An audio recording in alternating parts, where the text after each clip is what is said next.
14 de octubre de 1944, 6:17. Una línea de árboles a 300 metros al este de la ciudad belga de Oberloon. El soldado de primera clase Henry Boythik se agazapó tras la recámara de un cañón M5 de 76 milímetros montado en un cazacarros M18 Hellcat, con las manos en torno a un proyectil perforante de 17 libras, observando cómo los tanques alemanes Mark IV se materializaban a través de la niebla matutina como fantasmas de hierro. La torreta del Panzer líder ya se dirigía hacia su posición.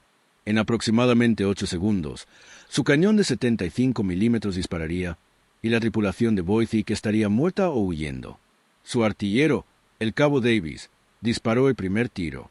La recámara se estrelló hacia atrás con una fuerza brutal, expulsando el casquillo vacío con un chirrido metálico. La doctrina estándar decía que Boythik debía esperar a que el mecanismo de retroceso se extendiera completamente hacia adelante antes de cargar el siguiente proyectil. Pero Henry Boythik había descubierto algo extraño 3 semanas antes, algo que ningún manual mencionaba, algo por lo que su tripulación se había burlado de él hasta ese preciso momento en que 4 tanques alemanes estaban acortando la distancia y los procedimientos de disparo estándar significaban la muerte. Henry Boythik creció en los talleres mecánicos de Pittsburgh, Pensilvania, donde su padre reparaba equipos industriales para las acerías que oscurecían el cielo con humo productivo. A los 12 años, Henry entendía la hidráulica, la tensión de los resortes y la sincronización mecánica mejor que la mayoría de los ingenieros de fábrica. Sabía que las máquinas tenían ritmos, que los componentes metálicos se movían en ciclos predecibles y que, a veces, la forma oficial de operar los equipos era más lenta de lo que la física permitía. Su padre le había enseñado a observar las máquinas, a sentir su cadencia natural, a reconocer cuando los procedimientos humanos se quedaban atrás de lo que el metal mismo quería hacer. Todos los sábados por la mañana, desde los 10 hasta los 17 años, Henry estuvo junto a su padre en las naves de mantenimiento de Johnson Laughlin Steel, observándolo diagnosticar problemas con prensas hidráulicas, sistemas de transporte y máquinas de estampación que pesaban 20 toneladas y se movían con una precisión aterradora. Su padre nunca usó manuales. Ponía la mano sobre una máquina, sentía su vibración, escuchaba el ritmo de su funcionamiento y sabía en minutos que fallaba. Le enseñó a Henry que las máquinas hablaban si sabías escuchar, que el metal tenía memoria y momento, y que los hombres que escribían manuales de instrucciones normalmente entendían la teoría pero rara vez comprendían la personalidad real de los equipos en funcionamiento. Cuando Henry fue reclutado a principios de 1943, a los 20 años, trajo consigo esta intuición. El entrenamiento básico en Fort Knox lo colocó en unidades blindadas, y sus conocimientos de mecánica lo convirtieron en el candidato ideal para las tripulaciones de cazacarros. El M18 Hellcat era el vehículo blindado con orugas más rápido del arsenal estadounidense, capaz de alcanzar los 80 km por hora en carretera y equipado con un cañón de alta velocidad de 76 milímetros, diseñado para penetrar el blindaje alemán a distancias medias. La doctrina era simple: velocidad y potencia de fuego por encima de la protección del blindaje. Golpear rápido, golpear con fuerza y reubicarse antes de que los tanques enemigos pudieran responder. Boythik fue asignado como cargador, el miembro de la tripulación responsable de cargar munición en el cañón lo más rápido posible mientras el vehículo maniobraba y el artillero localizaba los objetivos. El manual de entrenamiento especificaba el procedimiento de carga con gran detalle. Esperar a que el mecanismo de retroceso devolviera el cañón a la posición de batería completa después de disparar, insertar el siguiente cartucho en la recámara, asegurar el correcto asentamiento, cerrar la recámara y señalar al artillero que el arma estaba lista. Un cargador experimentado podía completar este ciclo en aproximadamente 5 o 6 segundos, lo que permitía una cadencia de tiro de aproximadamente 10 disparos por minuto en condiciones ideales. En combate, con el vehículo en movimiento y el fuego enemigo generando tensión y distracción, la cadencia real solía reducirse a 7 u 8 disparos por minuto.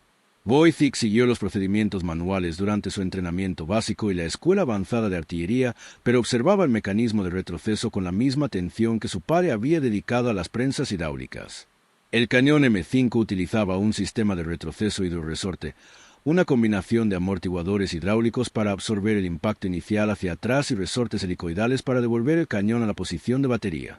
Al disparar, el conjunto de cañón y recámara retrocedía unos 30 centímetros, comprimía el fluido hidráulico mediante una serie de válvulas y se detenía en la extensión máxima de retroceso. A continuación, los resortes comprimidos empujaban el conjunto hacia adelante de nuevo, devolviéndolo a la posición de disparo. El ciclo completo duraba aproximadamente 3 segundos. Wojcik notó algo durante los cientos de cartuchos de práctica que cargó durante el entrenamiento. En el momento de máxima extensión de retroceso, se producía una pausa. No una pausa larga, quizá de medio segundo, sino un instante preciso en el que el impulso hacia atrás se había absorbido por completo y la tensión del resorte aún no había comenzado a tirar del mecanismo hacia adelante. Durante esa fracción de segundo, la recámara permanecía completamente inmóvil. El manual de entrenamiento indicaba que se debía cargar cuando el arma volvía a la posición de batería, ya que era seguro y predecible. Pero Wojcik se dio cuenta de que la recámara también estaba en la posición correcta para recibir un disparo durante esa pausa momentánea con el retroceso máximo. Si un cargador podía sincronizar la inserción a la perfección y percibir el ritmo mecánico con la suficiente precisión para saber exactamente cuándo se producía esa pausa, podía cargar en ese momento en lugar de esperar a que se completara el ciclo completo. El ahorro de tiempo potencial era considerable. En lugar de esperar 3 segundos a que se completara el ciclo de retroceso y luego tardar otros 3 segundos en cargar, un cargador experto podía comenzar a cargar después de solo medio segundo, ahorrando casi 2 segundos y medio en cada ciclo de disparo. La teoría era mecánicamente sólida, pero los riesgos prácticos eran graves. Si un cargador sincronizaba mal la inserción e intentaba introducir un cartucho en la recámara mientras el mecanismo seguía en movimiento, el proyectil podía atascarse en la recámara e inutilizar el arma. Peor aún, si las manos del cargador aún estaban en la recámara cuando la tensión del resorte comenzaba a tirar del mecanismo hacia adelante, el bloque de la recámara podía aplastarle o cercenarle los dedos. La técnica de carga por retroceso, como Wojcik empezó a llamarla mentalmente, requería una sincronización perfecta y una confianza absoluta en la capacidad de percibir el ritmo de la máquina. No era algo que se pudiera hacer con cautela ni vacilación. El cargador debía comprometerse por completo, confiar en que su percepción de la pausa mecánica era precisa y moverse con una velocidad decisiva durante ese lapso de medio segundo. Para la mayoría de los cargadores, el riesgo superaba con creces el beneficio potencial. Para Henry Wojcik, que pasó su adolescencia viendo a su padre reparar equipos industriales por intuición y tacto, el riesgo parecía manejable si practicaba lo suficiente para internalizar el ritmo. La unidad de Wojcik partió hacia Inglaterra en abril de 1944 y desembarcó en Normandía 3 semanas después del día D, formando parte de las formaciones blindadas que avanzaban tierra adentro desde la cabeza de playa. Durante junio, julio y agosto, su compañía de cazacarros proporcionó apoyo antitanque móvil a las divisiones de infantería que avanzaban con dificultad por los setos del norte de Francia. El combate fue brutal y caótico, pero los blindados alemanes se encontraban dispersos y desorganizados en las semanas posteriores a la invasión. La mayoría de los enfrentamientos consistieron en que el Hellcat de Wojcik realizara algunos disparos apresurados contra vehículos alemanes en retirada antes de desplazarse a una nueva posición. No hubo oportunidad de practicar la técnica de carga por retroceso bajo fuego enemigo, y Wojcik no estaba seguro de querer arriesgarse en combate cuando los procedimientos estándar parecían adecuados para las situaciones tácticas que se les presentaban. Pero a medida que el avance aliado se aceleraba durante agosto y septiembre, avanzando a través de Francia hacia la frontera alemana, la naturaleza de la oposición comenzó a cambiar. Las fuerzas alemanas consolidaban sus líneas defensivas, traían refuerzos del interior y se preparaban para realizar fuertes resistencias en accidentes geográficos clave. Las tripulaciones de los cazacarros comenzaron a encontrarse con formaciones blindadas concentradas, situaciones en las que aparecían varios tanques alemanes simultáneamente y el bando que podía entregar más potencia de fuego más rápido obtenía una ventaja abrumadora. La primera vez que Wojcik puso a prueba su técnica en combate fue el 22 de septiembre de 1944, durante un ejercicio de entrenamiento cerca de la frontera belga que inesperadamente se convirtió en un combate real. Su compañía practicaba tiro rápido contra el equipo alemán inutilizado que había quedado atrás durante la retirada, utilizando los cascos como práctica de tiro para mantener la puntería. Se suponía que el ejercicio era rutinario, una forma de mantener la destreza durante una pausa en la acción de frente. La tripulación de Wojcik disparaba contra los restos de un tanque Panzer desde aproximadamente 400 metros, y el cargador debía mantener un ritmo constante de un disparo cada 7 segundos. Tras el cuarto disparo, Wojcik decidió probar el método de retroceso. Sintió que el mecanismo de retroceso retrocedía bruscamente, esperó esa pausa de medio segundo máxima extensión. Durante ese instante de inmovilidad, clavó el siguiente proyectil en la recámara. El proyectil encajó perfectamente. La recámara se cerró. Davis, el artillero, volvió a disparar menos de 4 segundos después del disparo anterior, y luego 4 segundos después. Para cuando terminaron el ejercicio, La tripulación de Voythick había disparado 17 balas en 90 segundos, casi el doble de la cadencia prevista. El teniente que supervisaba el ejercicio creyó inicialmente que se había producido un error de conteo o que, de alguna manera, habían precargado varias balas. Al inspeccionar el arma y verificar el número de casquillos esparcidos por el Hellcat, exigió una explicación. Voythick demostró la técnica lentamente, mostrando cómo insertaba el proyectil durante la pausa con el retroceso máximo en lugar de esperar a que el mecanismo volviera a la batería. El teniente observó 3 ciclos de carga y luego le ordenó detenerse. La técnica no estaba autorizada, no formaba parte de la doctrina estándar y era potencialmente peligrosa. Si Voythick calculaba mal la inserción y atascaba el cañón durante el combate real, podía dejar a su tripulación indefensa contra los blindados enemigos. Si se lesionaba, la tripulación se quedaría sin cargador y sería ineficaz en combate. El teniente dijo que informaría de la técnica al comandante de la compañía para su evaluación, pero prohibió a Voythick volver a utilizarla hasta que se emitieran directrices oficiales. Estas directrices nunca llegaron.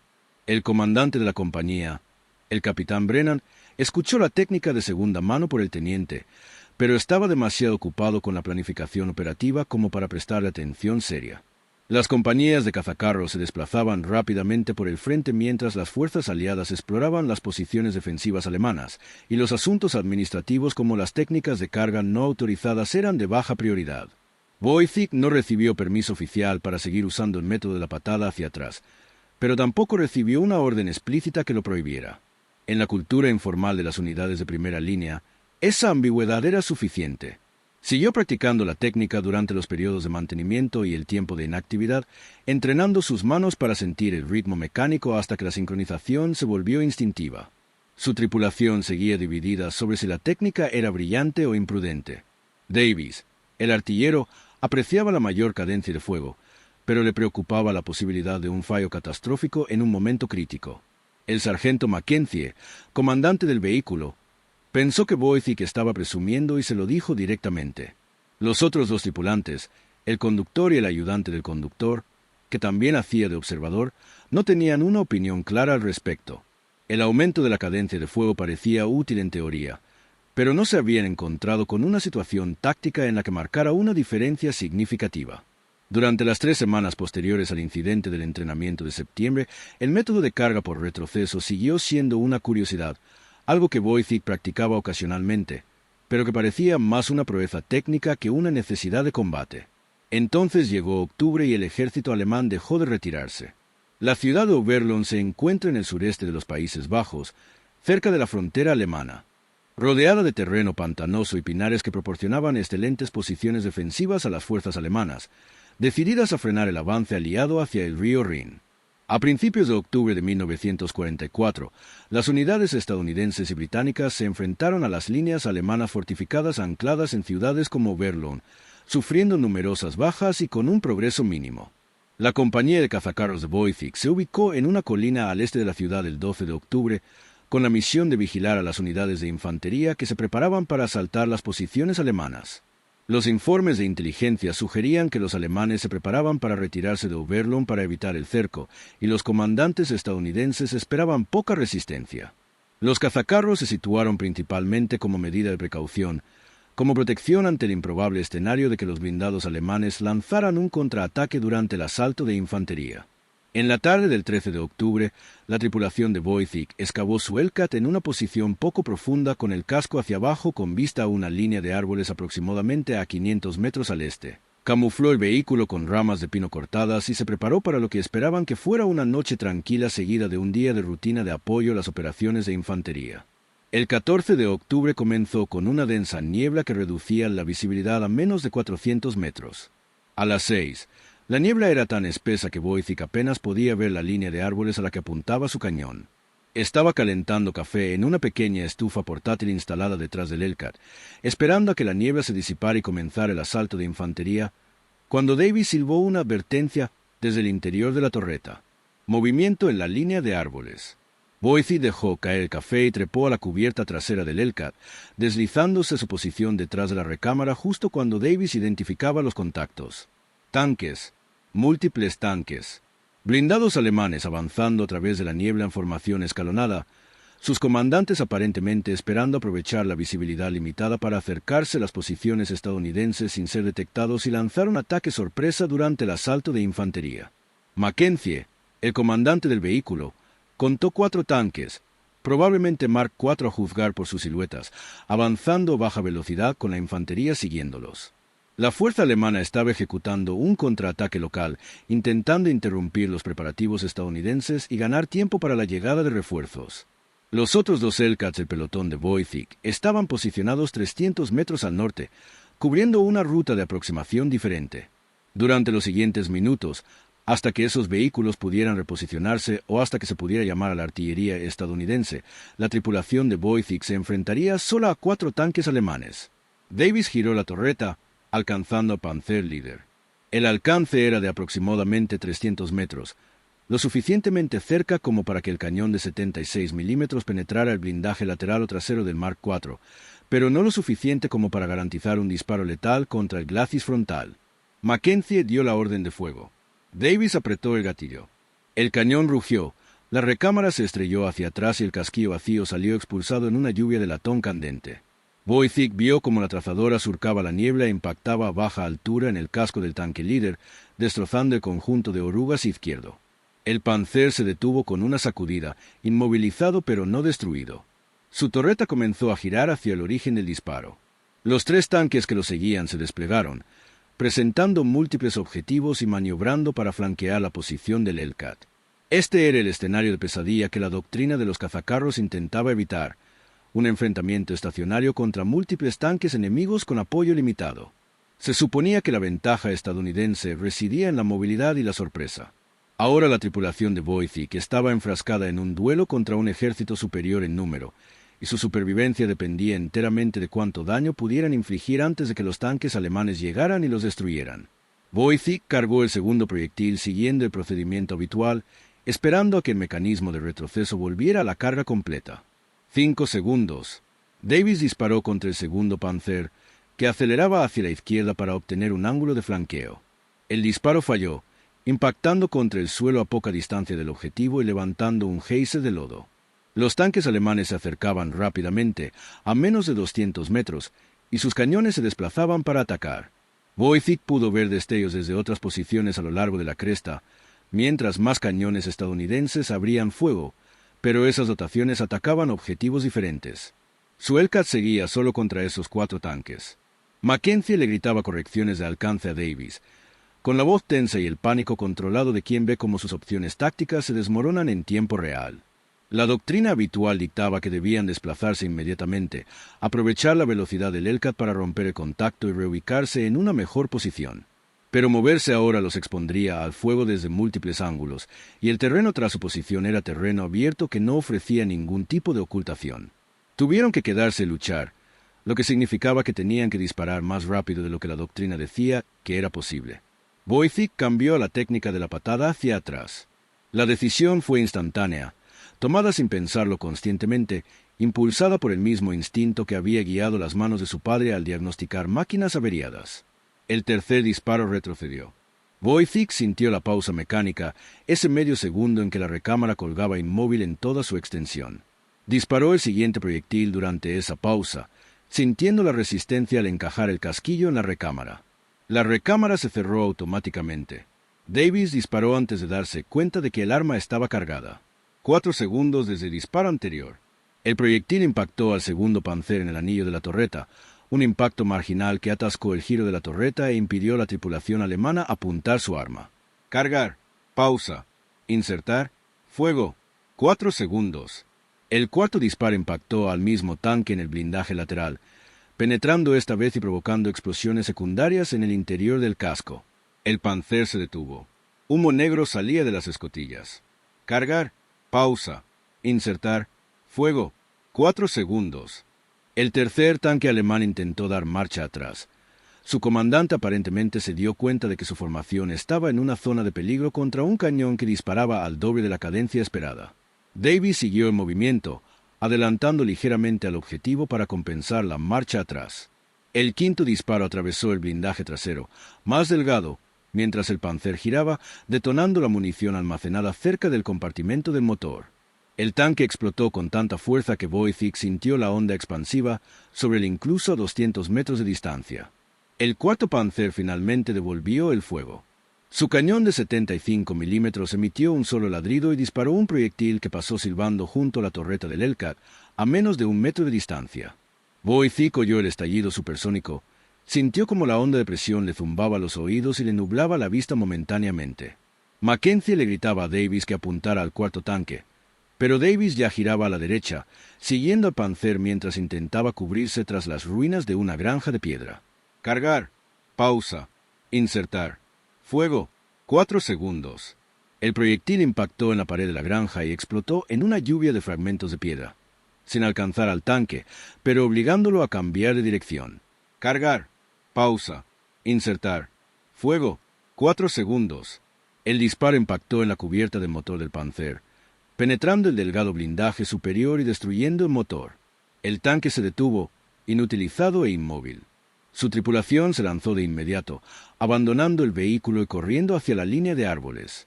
Davis disparó una bala más al casco por si acaso, para asegurarse de que no lo recuperaran ni lo repararan. El combate había terminado. 4 tanques alemanes inutilizados o destruidos en menos de 3 minutos. 0 bajas estadounidenses. El silencio tras el cese de los disparos fue profundo. A Wojcik le temblaban las manos de adrenalina, le zumbaban los oídos por los disparos, y su mente seguía enganchada al ritmo del ciclo de carga. Cargar. Pausa. Insertar. Fuego. Había disparado 11 balas en menos de 3 minutos, casi el doble de lo que el procedimiento estándar debería haber permitido. Davis se levantó del asiento del artillero y miró fijamente a Wojcik un buen rato antes de hablar. Dijo que nunca había visto a nadie cargar tan rápido, que no había asimilado del todo lo que estaba sucediendo hasta el 4º o 5º disparo, que se sentía como disparar un arma automática en lugar de un arma de carga manual. Mackenzie contactó por radio al líder del pelotón, informándole del combate y los resultados. Los demás Hellcats del pelotón acababan de llegar, reposicionándose para apoyar lo que preveían que sería una lucha desesperada. En cambio, encontraron 4 tanques alemanes humeantes y a la tripulación de Wojcik sentada en un silencio atónito, procesando lo que acababa de ocurrir. El líder del pelotón desmontó y recorrió el lugar, examinando los Panzer destruidos y contando los puntos de impacto. Cuando le preguntó Mackenzie cómo habían logrado esa cadencia de fuego, el sargento señaló a Wojcik y dijo que el cargador había hecho algo no autorizado que probablemente le salvó la vida a todos. La noticia se extendió por la compañía en cuestión de horas. A primera hora de la tarde del 14 de octubre, todos los jefes de equipo y cargadores de batallón conocían el combate en Oberlon y la técnica que Wojcik había empleado para lograr una cadencia de fuego sostenida de casi 15 disparos por minuto. El capitán Brennan, que había ignorado la técnica 3 semanas antes, ordenó a Wojcik que se la demostrara a todos los cargadores de la compañía. Durante 2 días, Wojcik impartió sesiones informales de entrenamiento, mostrando a los cargadores cómo percibir la pausa mecánica al máximo retroceso, cómo cronometrar la inserción durante ese margen de medio segundo y cómo confiar en que sus manos se moverían con velocidad decisiva en lugar de vacilaciones cautelosas. Algunos cargadores aprendieron la técnica rápidamente, entendiendo el ritmo intuitivamente y logrando cadencias de fuego similares en pocos ciclos de práctica. Otros tuvieron dificultades, sincronizando mal la inserción repetidamente y atascando la recámara o casi pillándose los dedos en el mecanismo. El método de retroceso requería una sensibilidad mecánica específica que no todos poseían. No era suficiente para comprender la teoría. Un cargador debía sentir el ritmo de la máquina en su interior, desarrollar un sentido instintivo de la sincronización que trascendía el pensamiento consciente. Aproximadamente el 40% de los cargadores que intentaron aprender la técnica la dominaron en una semana. Los demás continuaron usando los procedimientos estándar, sin querer o sin poder internalizar la precisión de la sincronización que requería el método de la patada de retroceso.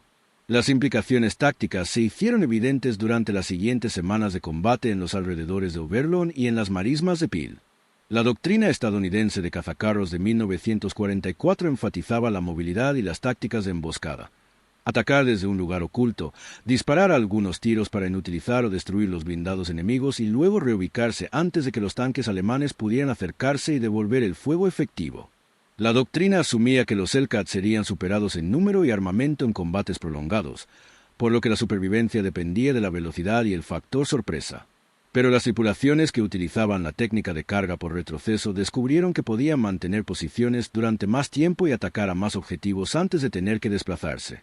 El aumento de la cadencia de fuego no modificó la potencia de penetración del cañón de 76 milímetros ni mejoró el delgado blindaje del Hellcat, pero multiplicó las posibilidades de asestar impactos efectivos y permitió que un solo vehículo neutralizara simultáneamente varios tanques enemigos. Los comandantes de tanques alemanes comenzaron a reportar encuentros con cañones estadounidenses que disparaban a una cadencia que, según sus evaluaciones de inteligencia, era imposible para armas de carga manual, lo que generó informes confusos tras la acción y especulaciones sobre el despliegue de nuevos sistemas antitanque automáticos. Algunos informes alemanes sugerían que los estadounidenses habían introducido armas alimentadas por cinta o cargador, innovaciones técnicas que en realidad no existían. La verdadera explicación: que los cargadores estadounidenses simplemente habían descubierto una forma más rápida de alimentar manualmente la munición a las armas existentes. Nunca apareció en los documentos de inteligencia alemanes porque parecía demasiado trivial para justificar las cadencias de fuego observadas. Henry Boycott continuó sirviendo con su compañía de cazacarros durante el invierno de 1944 y la primavera de 1945, participando en las batallas del río Roer, el avance hacia el Rin y el avance final hacia Alemania. Nunca recibió reconocimiento oficial por desarrollar la técnica de carga por retroceso. No recibió medallas, ni condecoraciones, ni menciones en las menciones de unidad ni en los informes posteriores a la acción. La técnica se difundió entre los batallones de cazacarros mediante entrenamiento informal y el boca a boca, convirtiéndose en parte del conocimiento práctico que las tripulaciones veteranas enseñaban a los reemplazos sin aparecer jamás en manuales oficiales ni publicaciones doctrinales. Después de la guerra, cuando los analistas militares estadounidenses estudiaron la efectividad del combate blindado en diferentes teatros de operaciones y periodos, observaron que las unidades de cazacarros a finales de 1944 y principios de 1945 demostraron cadencias de fuego significativamente mayores que en etapas anteriores de la guerra. Los informes oficiales atribuyeron esta mejora a un mejor entrenamiento de la tripulación, una mayor experiencia en combate y una mejor coordinación con las unidades de apoyo. La contribución específica del método de carga por retroceso nunca fue aislada ni reconocida en evaluaciones formales, ya que no existía documentación documental que documentara su desarrollo ni su difusión. Existía exclusivamente en el ámbito del conocimiento práctico, transmitido de un cargador a otro mediante la demostración y la práctica, invisible para los oficiales de Estado Mayor y los analistas que escribieron las historias oficiales.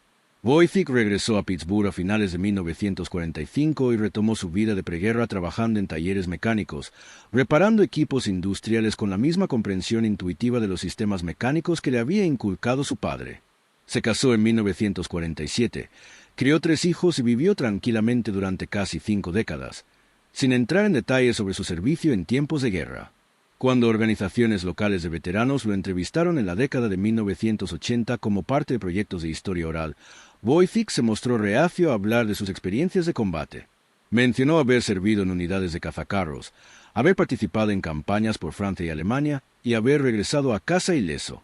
Nunca mencionó el combate en Oberlin, los 4 tanques alemanes destruidos en 3 minutos, ni la técnica de carga que duplicó la cadencia de fuego y se extendió a varios batallones.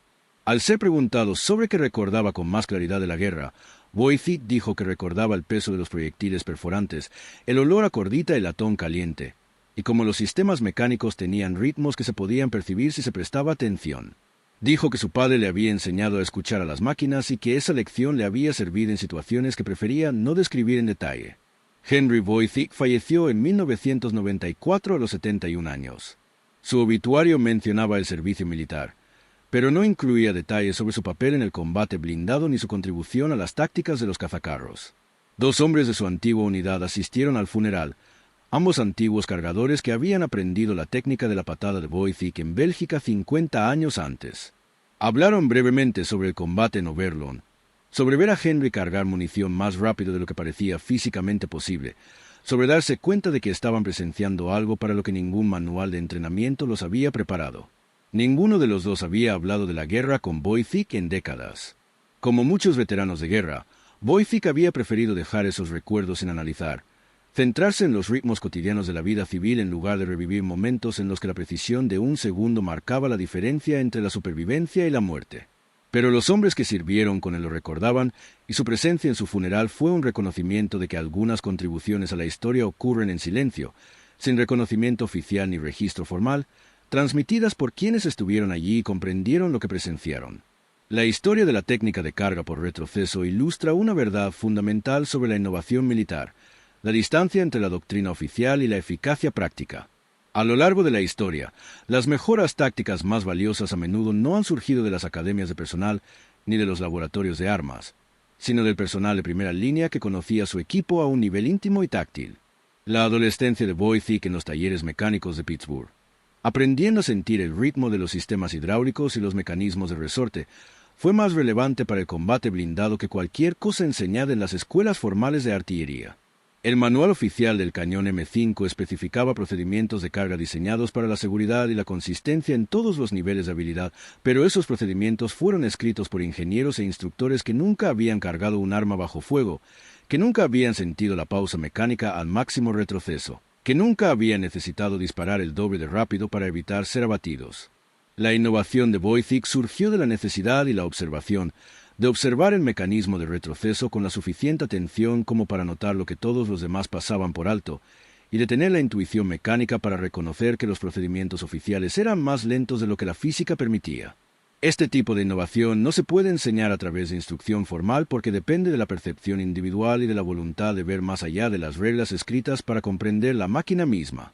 Si te atraen las historias no contadas de ingenio en el campo de batalla, donde los soldados comunes cambiaron el combate a través de la observación y el coraje, suscríbete y cuéntame en los comentarios qué innovación pasada por alto te gustaría escuchar a continuación.